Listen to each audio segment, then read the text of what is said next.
গ'ল আৰু ৰাতি মানে তাত ডাইৰেক্ট দেখুৱাম কেনেকুৱা মানে সাংস্কৃতিক ভালেই মানে ডাইৰেক্ট মানে কেনেকুৱা ধুনীয়াকৈ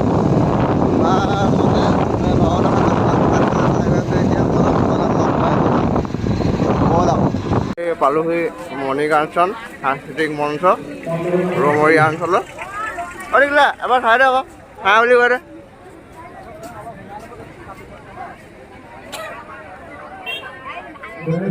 পালোহি পৰ্দা লগাই দিয়া হৈ আছে এইটো হ'ল কমল গগৈ আৰু শংকৰী গীত ভাল গায় মানুহ পুৰা হৈ গৈছে ন সেইকাৰণে পুৰা পৰ্দা লগাই দিছে এবাৰে কিছুমান থলুৱা বস্তু আছে অলপ পাছত দেখুৱাম ভাওনা এখন কিদৰে কৰা হয় অলপ এতিয়া চাওক এনেকৈ কিনি আৰু পৰ্দা লগাই দিছে এইটো হ'ল কমল ভাওনা এতিয়া আৰম্ভ হৈছে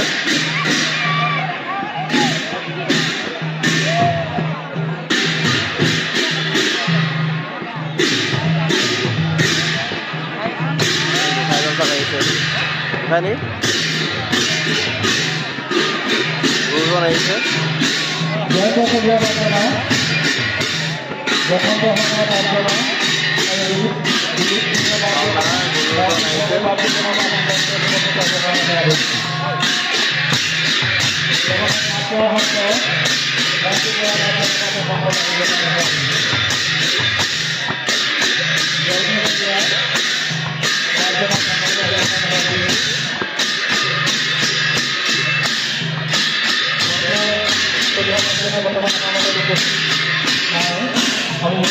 গুৰুজন গ'লে পৰা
Go, তেন্তে শুনা মোৰ পিতৃদেৱৰীৰে মহাদেৱে আমাৰ ৰাজ্যৰ অশান্তিৰ কাৰণ মোৰ দ্বিতীয় পত্নী প্ৰভাৱতী আৰু তাইৰ নপুংসক পুত্ৰ চন্দ্ৰকেতুৰি বিৰক্ত কৰিছে আৰু ৰাজ্যৰ শান্তিৰ হকে অনতি পলমে চন্দ্ৰকেতু আৰু তাৰ মাকক হত্যা কৰিবলৈ নিৰ্দেশ দিছে। কি কৈছে পিতা? আমাৰ মাতৃবাদী মায়ে আৰু সৌৰপতি চন্দ্ৰকেতুক হত্যা কৰিব লাগিব ৰাজ্যৰ শান্তিৰ কাৰণে। অসম্ভৱ পিতা, এনে নিৰ্ধাৰণ কাৰ্য কেতিয়াও হ'ব দিব নোৱাৰি। পৃথিৱীত এনে কোনো দৃষ্টান্ত নাই য'ত ৰজাই নিজৰ পত্নী আৰু পুত্ৰক হত্যা কৰি ৰাজ্যত শান্তি স্থাপন কৰিছে। এটা ৰাজবংশৰ পবিত্ৰতাৰ নামত এনে কলংক কেতিয়াও সৃষ্টি হ'ব নোৱাৰে। পিতৃদেৱ, কওক পিতৃদেৱ, এই ক্ষেত্ৰত আপোনাৰ সিদ্ধান্ত কি? লোকে অসৰ বুলি ক'লেও সেনাপতি হিচাপে মই জানো আপুনি এজন অভিনেতা। গতিকে মহাদেৱে এনে দিলেও আপুনি এনে ঘৃণনীয় কাৰ্য সম্পন্ন নকৰিব নোৱাৰে। অতি আচৰিত! ৰাজ্যৰ অশান্তিৰ কাৰণ বিচাৰি কিমান চলাচ কৰিলো, আজি যেতিয়া ৰাজ্যৰ অশান্তিৰ কাৰণ বিচাৰি পাওঁ তেতিয়া মই নীৰৱে থাকিব লাগে। এইবোৰ চাওক কিছুমান থলুৱা বস্তু। এই যে শৰাই এখনৰ দাম, সেইখনৰ দাম হ'ল 10,000 টকা। চাওক কিমান ধুনীয়া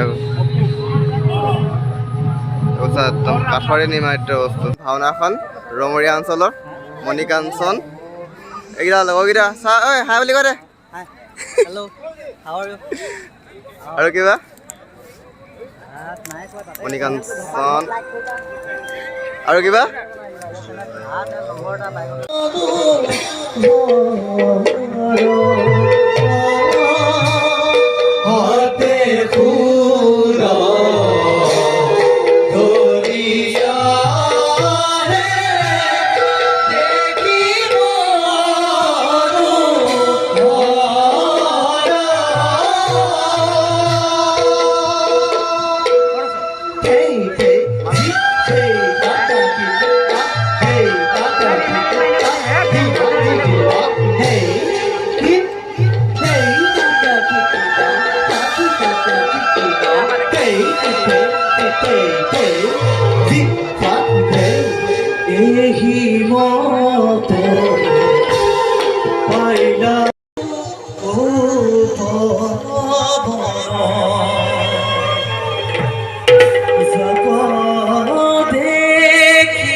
যে ব্যাস